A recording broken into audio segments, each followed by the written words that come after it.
Je m'appelle Jérôme Decroix, j'ai 39 ans, je suis père de 2 enfants, j'habite à Paris, je suis directeur administratif et financier de Roule, qui est un club automobile qui compte 350 collaborateurs et 1 500 000 clients. Alors, de quoi tu rêvais pour ton avenir lorsque tu étais enfant?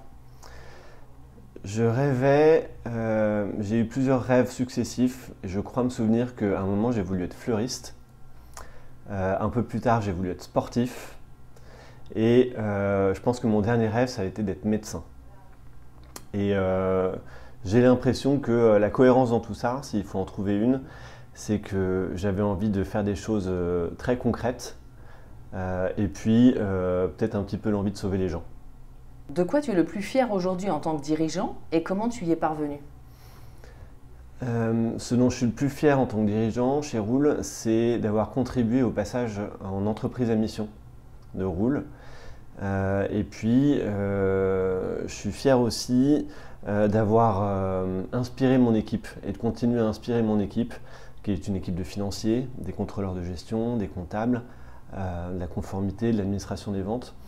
J'aime bien me dire que je les inspire à essayer de voir au-delà des tableaux Excel sur quelle est leur utilité et comment est-ce qu'ils peuvent se connecter aux différentes personnes et différentes fonctions de l'entreprise.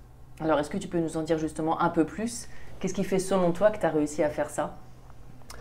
Je pense que j'ai réussi à faire ça grâce à la HLU, où à un moment j'ai posé comme la base du plan de notre direction que la base c'était l'humain. Et en trouvant plein d'exemples concrets pour mettre l'humain au cœur. Je pense à quelques petits exemples. C'est plutôt que de demander à contrôler des dépenses, etc., à partir de tableaux ou de reporting, j'ai demandé à chaque comptable ou chaque contrôleur d'aller voir directement chaque personne dans l'entreprise pour se connaître, se comprendre, comprendre les dépenses. Et puis, pour voir un petit peu plus loin, la finance fait partie des métiers qui sont assez facilement remplacés en partie par des outils, toujours plus automatisés, digitalisés, etc. En posant l'humain comme étant la base du plan de ma direction, l'idée c'est toujours de voir quelle est la valeur ajoutée de chacun, humaine, une fois que les outils sont toujours plus digitalisés, avec un petit peu d'intelligence artificielle, etc. Est-ce que tu peux nous partager un souvenir où tu as agi avec l'intelligence du cœur, ce que l'on définit chez HLU comme l'intuition, le courage et l'empathie? Le souvenir, il s'est produit, je pense, en 2022, où j'ai eu l'intuition qu'il fallait qu'on invente de nouvelles manières de compter.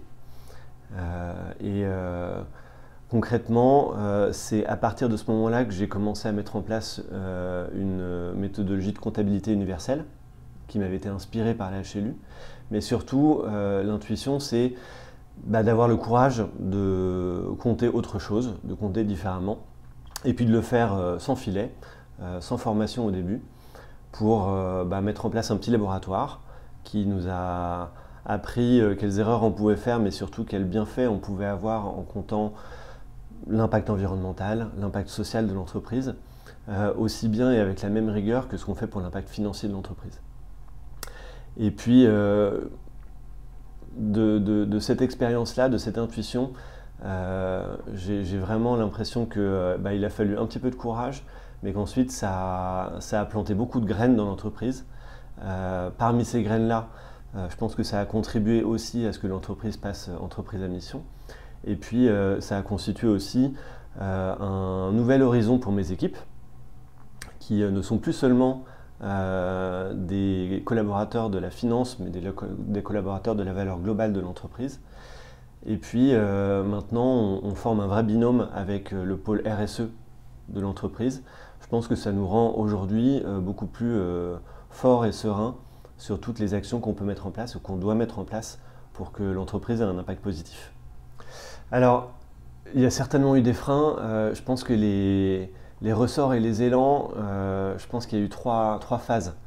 La première phase, c'est que au sein de la HLU, j'ai appris à mieux me connaître, mieux me comprendre, quelles étaient les émotions ou les utopies que j'avais, et comprendre aussi ma légitimité à pouvoir mettre en œuvre ou à devoir mettre en œuvre certaines choses.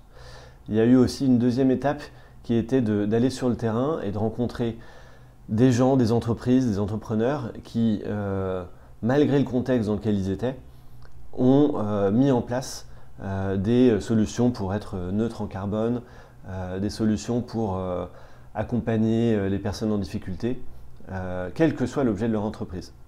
Donc là, je me suis dit, en fait, j'ai la légitimité et quel que soit mon secteur, en l'occurrence, on est dans le secteur automobile, je peux mettre en place des actions qui peuvent conduire à un impact positif.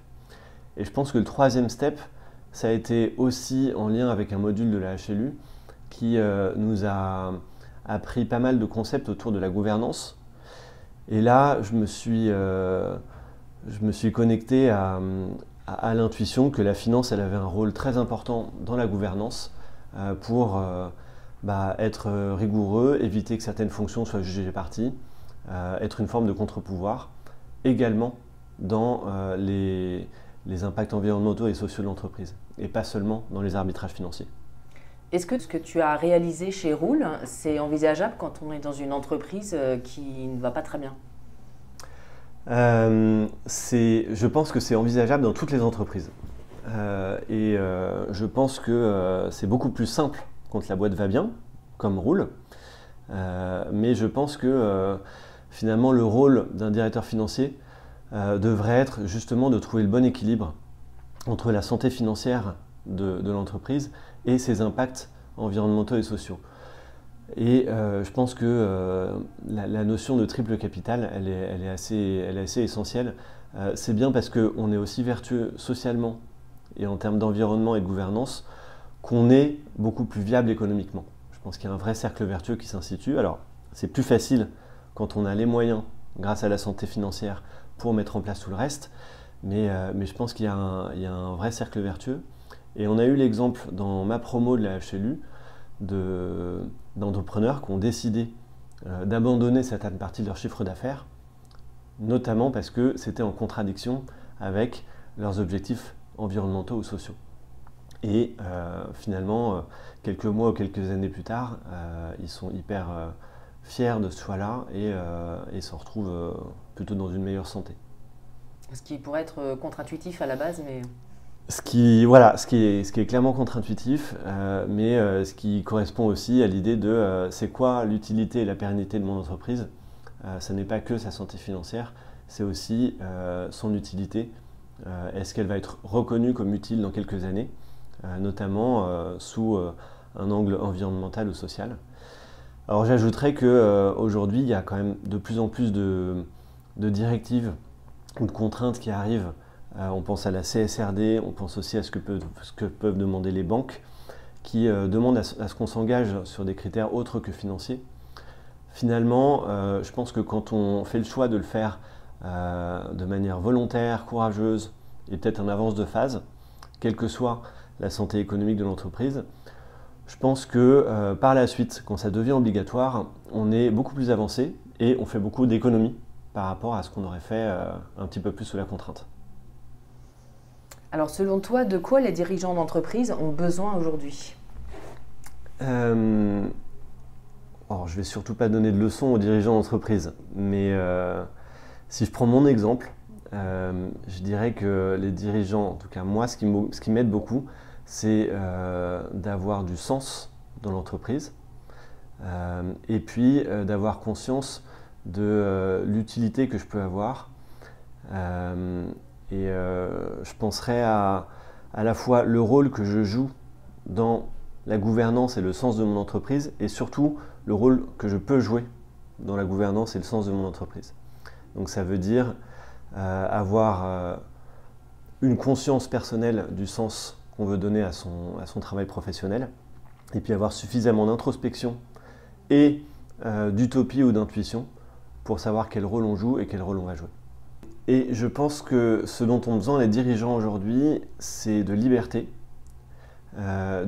par rapport aux chiffres, de liberté par rapport aux parties prenantes, de liberté pour entreprendre et mettre en place même les plus petites choses dans l'entreprise.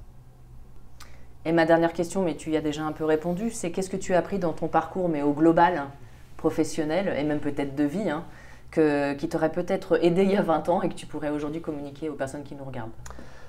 Ce que j'ai appris, c'est que c'était un parcours et qu'on commence à un certain endroit et puis on termine autre part et qu'il faut accepter de cheminer et de changer. Ce que j'ai appris, c'est qu'on rencontre énormément de personnes qui sont inspirantes et sur différentes facettes très différentes. Et puis, ce que j'ai appris de la HLU, c'est l'idée du courage. Si on veut changer le monde, ça tient qu'à nous de mettre en place certaines choses, et ça peut être de toutes petites choses ou des choses plus ambitieuses.